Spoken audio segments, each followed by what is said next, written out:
नमस्कार दोस्तों, मैं हूं संजीत त्रिवेदी। पूरे देश में अपनी रणनीति बनाने की समझदारी और चुनावी कौशल को साध लेने के अपने इरादे से प्रशांत किशोर जब देश भर में चुनाव लड़ाते हुए बिहार पहुंचे तो लोगों को यह लगा कि जाहिर है कि ऐसे में जबकि ये आदमी दूसरों को चुनाव जिता देता है तो खुद भी तो चुनाव जीत ही लेगा। एक ज़बरदस्त तैयारी उनकी तरफ से दिखाई पड़ी जब लगातार वो गांव-गांव बिहार में पैदल चलते हुए लोगों से बस इस बात को लेकर संपर्क साधते रहे कि अपने बच्चों की खातिर अपने वोट का, वो मताधिकार का प्रयोग करें।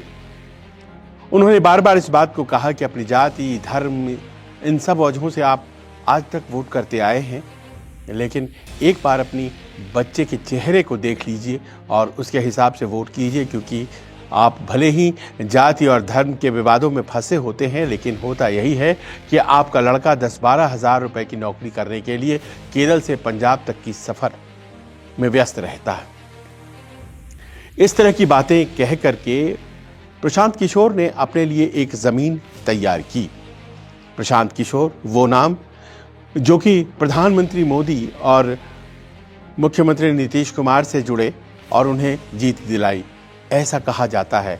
प्रधानमंत्री वो नाम जो कि विभिन्न राज्यों के बड़े नामों से जुड़े और उन्हें जीत दिलाई। ममता बनर्जी से जुड़े तो सबसे बड़ी जीत दिला दी, पंजाब में कैप्टन अमरिंदर सिंह से मिले तो उन्हें भी बड़ी जीत दिला दी। वो जहाँ भी गए, जिनसे भी जुड़े, उन्हें बड़ी जीत दिलाई। फिर क्या वो बिहार में अपने लिए जब प्रयास कर रहे हैं और अपनी रणनीति खुद बना रहे हैं तो सफल होंगे? और अगर होंगे तो कितना होंगे? बिहार जो कि जातीय गुणागणित में बटा हुआ राज्य है, जो कि धार्मिक कार्ड को लेकर के भी बहुत आजकल संजीदा दिखाई पड़ रहा है, और वहाँ पर प्रशांत किशोर ये जो लाइन है कि आप अपने बच्चे के मुंह को देखकर वोट दीजिए, आप जाति धर्म के आधार पर वोट मत दीजिए, रोजगार पलायन ही सबसे बड़ा मुद्दा है, आखिरकार कितना लोगों को प्रभावित कर रहा है? एक मानगी हमें तब दिखी जब बिहार में कुछ दिन पहले, कुछ महीने पहले जब उपचुनाव हुए और उपचुनाव में सभी सीटों पर जनसुराज जो कि प्रशांत किशोर की पार्टी है, उसने अपने उम्मीदवार खड़े किए। नतीजा क्या आया? नतीजा यही कि जनसुराज पार्टी कहीं भी जीत नहीं पाई। धूमकेतु की तरह आ रहे थे, लेकिन कोई भी असर नहीं दिखाई पड़ा बिहार की जनता पर। लोग उन्हें बिहार का केजरीवाल कहने लगे थे, लेकिन केजरीवाल तो अपने पहले प्रयास में मुख्यमंत्री तक को हराने में कामयाब हुए थे, जब केजरीवाल ने साल 2013 में शीला दीक्षित को उन्हीं की सीट से हरा दिया था। पर वो केजरीवाल खुद लड़े थे, यहाँ प्रशांत किशोर खुद नहीं लड़े।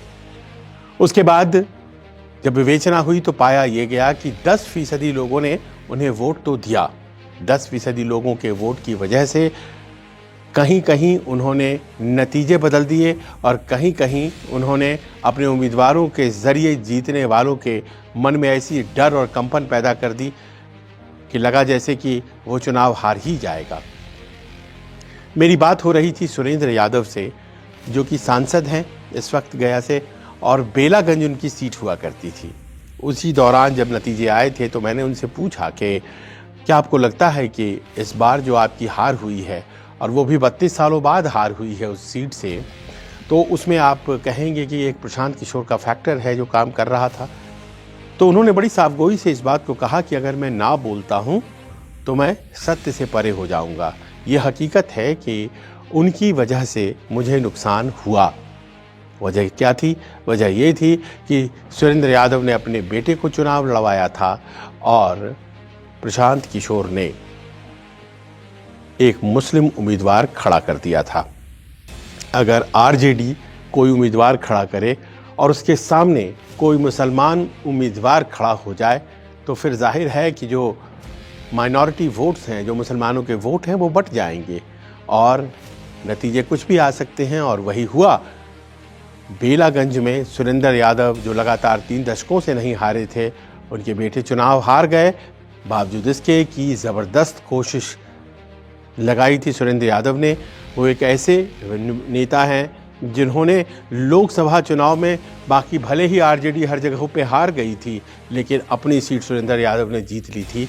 और जिस सीट को उन्होंने वकेट किया, खाली किया विधायकी वाली, उसको कुछ महीनों बाद हार गए। लोगों ने कहा देखिए ये असर है जन स्वराज पार्टी का। कभी काशीराम ये कहा करते थे कि पहला चुनाव लड़ना चाहिए हारने के लिए, दूसरा चुनाव लड़ना चाहिए हरवाने के लिए, और तीसरा चुनाव तब लड़ा जाता है जीतने के लिए। हरवाने में तो सफल हो गए प्रशांत किशोर। बहुत लोगों को लगा कि ये तो बड़ा नकारात्मक मामला है, आप हरवाते रहेंगे, खुद तो कभी जीत नहीं पाएंगे। तो जिस बदलाव की बात आप कर रहे हैं, वो बदलाव लाएंगे कहाँ से? उसके बाद फिर बहुत से ऐसे वाक़यात हुए जिसमें कि ऐसा लगा जैसे कि प्रशांत किशोर की जो छवि बनी थी वो धूमिल होती चली गई। कई हज़ार किलोमीटर चलकर अपनी पहचान जो उन्होंने गढ़ी थी, उसे उन्होंने बीपीएससी वाले एजिटेशन में उस चमक को खो दिया। ऐसा लगा जैसे लड़कों के साथ जिस तरह का उनका विवाद हो गया, वो विवाद नहीं होना चाहिए था। बाद में वो पटना के गांधी मैदान में धरना देते जिस तरह से नज़र आए, एक वैनिटी वैन खड़ी हो गई। वो वैनिटी वैन जो ये इशारा कर रही थी कि जिनकी वो वैनिटी वैन है पंजाब नंबर वाली, वो तो दरअसल भारतीय जनता पार्टी से करीब हैं। तो फिर क्या भारतीय जनता पार्टी के एजेंट के तौर पर वहाँ पर प्रशांत किशोर लड़ रहे हैं? फिर सवाल उठ गया कि आखिरकार इतने लैविश और इतने भव्य तरीके से जो इंतज़ाम होते हैं प्रशांत किशोर के, तो फंडिंग कहाँ से होती है, पैसे कहाँ से आते हैं? लोग तो अपना एक चुनाव संभालने में अपनी ज़मीन बेच देते हैं, मकान गिरवी रख देते हैं। यहाँ तो ये 243 सीटों पर लड़ने की बात कर रहे हैं। वो बार बार कहते हैं कि पैसा मत सोचिए, वो हमारी जिम्मेदारी है, पैसे की चिंता आप मत करिए। अपने उम्मीदवारों से ये कहते हैं कि आप बस लोगों के बीच रहिए। तो आखिर कौन सा कुबेर का ख़जाना है जो कि प्रशांत किशोर के पास है? तो ये तमाम सवाल उनको शक के दायरे में लेकर के आए और उसके बाद खासी एक शांति उनकी तरफ से दिखाई पड़ी, जिसमें कि उनकी राजनीतिक सक्रियता थोड़ी कमती चली गई। दिल्ली पहुंच करके वो कई चैनलों से बात करते हैं, बहुत से लोगों को इंटरव्यूज़ देते हैं और कहते हैं कि जो परिदृश्य है बिहार का, उसमें बदलाव के लिए लोग व्याकुल हैं और हमें बस उन्हें मौका देने की ज़रूरत है। लेकिन उसका रोड मैप क्या होगा, वो रोड मैप किस तरह से लोगों को उस बदलाव की तरफ ले जाएगा, ये तमाम सवाल उनसे होते हैं। और रणनीतिकार से सवाल करने वाले लोग उनकी रणनीति जानना चाहते हैं। पर ऐसा लगता है कि सभी सवालों के जवाब के साथ अब अपनी फाइनल रणनीति लेकर प्रशांत किशोर तैयार हैं। उनकी पार्टी के अध्यक्ष आज कैमूर में थे और मनोज जी ने वहां पर प्रेस वार्ता की है, जिसमें उन्होंने स्पष्ट तौर पर कहा है साल 2025 के चुनाव में सभी 243 सीटों पर बिहार की जन स्वराज पार्टी कंटेस्ट करेगी। सभी 243 सीटों पर कंटेस्ट करने का मतलब ये हुआ कि किसी भी तरह का कोई गठबंधन नहीं किया जाएगा। अब बिहार में तो दो बड़े गठबंधन हैं, एक महागठबंधन है, दूसरा एनडीए गठबंधन है। इन दोनों से समान दूरी बना करके प्रशांत किशोर अगर लड़ते हैं तो लड़ कैसे पाएंगे? ये इतने बड़े बड़े गठबंधन, उसके सामने एक नया प्लेयर। लेकिन जनसुराज और प्रशांत किशोर को लगता है कि बड़े आसानी से वो अपनी बात लोगों तक पहुंचाने में सफल हुए हैं और आगे भी हो जाएंगे। 10% वोट उन्हें मिले हैं उपचुनाव में, और भी ज़्यादा वोट मिल सकते हैं। ये विश्वास कि भाई हम 243 सीटों पर लड़ेंगे और अगर सरकार बन जाती है तो फिर अपने कार्य करेंगे, सरकार अगर नहीं बनती है तो हम विपक्ष में बैठेंगे, किसी के साथ गठबंधन भी नहीं करेंगे। अब ये जो आदर्शवादी बातें हैं, ये आदर्शवादी बातें आपको कहीं ना कहीं ऐसा लगता है जैसे कि कुछ सोचने पर मजबूर करती हैं। उनकी पार्टी कहती है कि हम पलायन के खिलाफ काम करेंगे, राज्य में ही रोज़गार मिले उसके लिए हम काम करेंगे। वो कहती है कि जिस तरह से बाढ़ आता है, पूरे बिहार में जल प्लावित हो जाता है माहौल, वो बदलना है। और इंटरलिंकिंग ऑफ रिवर्स की तरफ शायद उनका इशारा होगा कि पानी बहुत ज़्यादा एक तरफ बहुत कम दूसरी तरफ, तो दोनों इलाकों को जोड़ने का उपक्रम होना चाहिए नहरों के माध्यम से। पंजाब में तो इतने नहर हैं माफ़ करें। तो इन सब बातों को करते करते प्रशांत किशोर जब इस सवाल पर पहुँचे हैं कि अब महीनों बाद कुछ सामने चुनाव हैं, तो वो रणनीति क्या होने वाली है कि उनके उम्मीदवार, उनकी पार्टी में जो भी लोग हैं, जिसमें कि उन्हें छोड़ करके और किसी को जाना नहीं जाता है और उनके पास खुद कोई भी चुनाव लड़ने का अनुभव नहीं है, तो वो कौन सा काम करने जा रहे हैं। और यहीं से शक की वो बुनियाद पड़ती है। आखिर प्रशांत किशोर के पास फंडिंग है, उनके पास अपने कैंपेन को इतने साल, कम से कम 3 साल हो गए, सस्टेन करने का मादा है, मुद्दे उन्होंने उठा लिए हैं, अनुभव की उनके पास कमी नहीं है। भले ही उन्होंने चुनाव नहीं लड़ा है, लेकिन लड़वाया खूब है। और ऐसे में उनका गणित क्या है, उनका गेम क्या है? क्या एक ऐसी चीज़ होने जा रही है इस बार भी बिहार में, जो कि पिछली बार एक झलक के तौर पर सामने आई थी और उसने पूरा कैरेक्टर बिहार चुनाव का बदल दिया था? चिराग मॉडल। आपको याद होगा, चिराग पासवान खुद को दी जा रही सीटों से असंतुष्ट थे। उन्हें लगा कि संख्या ज़्यादा होनी चाहिए और बाद में उन्होंने तय किया कि मैं एनडीए का साथी हूँ, एनडीए के साथी के तौर पर भारतीय जनता पार्टी के साथ मित्रता निभाई जाएगी, लेकिन हमें सीटें इसलिए कम मिल रही हैं क्योंकि जनता दल यूनाइटेड ज़्यादा सीटों पर लड़ना चाहती है। वैचारिक हमारा मतभेद नीतीश जी के साथ है और उन्होंने नीतीश जी के सभी उम्मीदवारों के सामने अपने उम्मीदवार खड़े कर दिए थे। आपको याद होगा किस तरह से भारतीय जनता पार्टी के वोट जहां जहां जनता दल यूनाइटेड के कैंडिडेट खड़े थे, यानी कि गठबंधन वाले उम्मीदवार खड़े थे, वो सारे वोटर्स चिराग पासवान के उम्मीदवार को वोट देने नजर आए थे।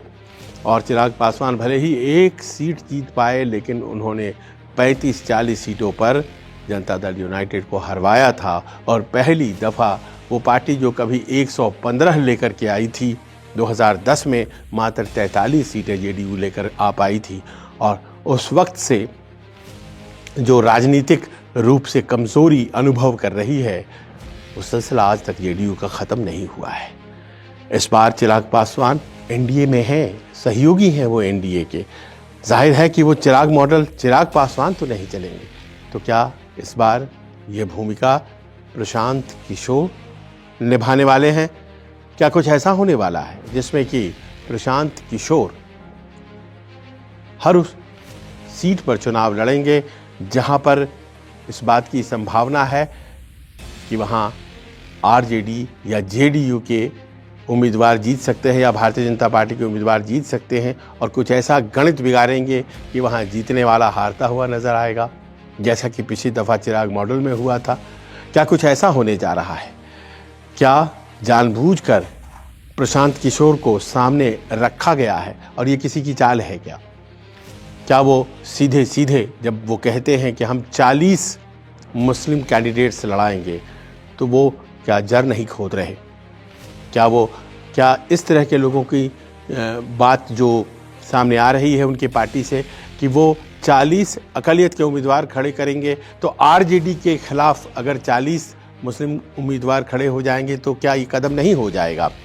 और अगर हो जाएगा तो आरजेडी जाहिर है 243 में से 40 सीटों पर तो कमज़ोर हो ही जाएगी।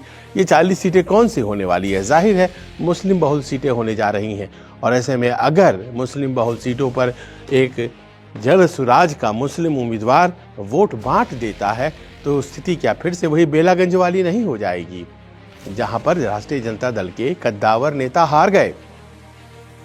दूसरी बात ये कही जा रही है कि वो अगर हर जगह चुनाव लड़ते हैं तो क्या वो भारतीय जनता पार्टी को सुरक्षित छोड़ेंगे? क्योंकि जहाँ जहाँ वो अपर कास्ट कैंडिडेट देंगे वहाँ तो जाहिर है अपर कास्ट वोट्स जो है वो बीजेपी को जाती हैं बिहार में, तो क्या उसमें से कुछ वोट चली आएंगी भारतीय जनता पार्टी की तरफ? तो क्या वो भारतीय जनता पार्टी की मदद कर रहे हैं या नुकसान कर रहे हैं? इसके साथ साथ उन्होंने ये भी कहा है कि 40 एससी यानी कि शेड्यूल कास्ट सीटें भी वो लड़ेंगे, सभी सीटें लड़ेंगे और 40 सीटों पर वो दलित समुदाय के उम्मीदवार खड़े करेंगे, चाहे वो रिजर्व कोटा में आती हों या फिर रिजर्व कोटा से इतर सीटें हों। यानी कि जो दलित आबादी आज की तारीख में, कांग्रेस ने रविदास समाज से एक व्यक्ति को अपना प्रदेश अध्यक्ष बनाया है, पासवान समाज एलजेपी के साथ नज़र आता है, तो क्या वो एक नई रणनीति, एक नई राजनीति दलित राजनीति में पैदा करना चाहते हैं? और क्या वो थ्रेटन कर रहे हैं उनको जो अभी तक दलित राजनीति के जरिए अपनी पहचान बना चुके हैं बिहार में? वो कहते हैं कि हमने ओबीसी के करीब 70 उम्मीदवार खड़े करने हैं। अब ये 70 उम्मीदवार अगर वो ओबीसी के खड़े करते हैं तो पिछड़ा और अति पिछड़ा दोनों होगा, और अगर ये उम्मीदवार खड़े होते हैं तो ये किसके वोट काटेंगे? जनता दल यूनाइटेड के काटेंगे, बीजेपी के काटेंगे या आरजेडी के काटेंगे?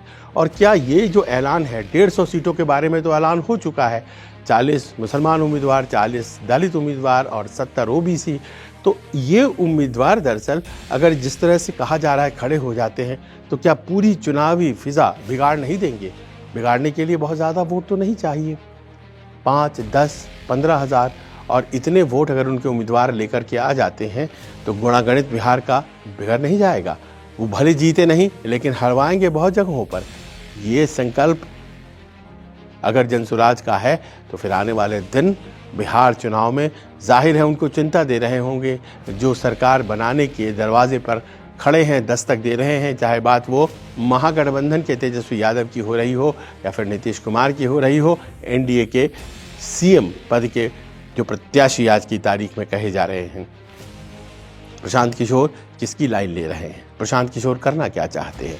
प्रशांत किशोर की अगर जो इलेक्टोरल कोशिशें हैं, चुनावी कोशिशें हैं, उसमें क्लैरिटी नहीं होता है तो फिर क्या लोग उन पर विश्वास करेंगे?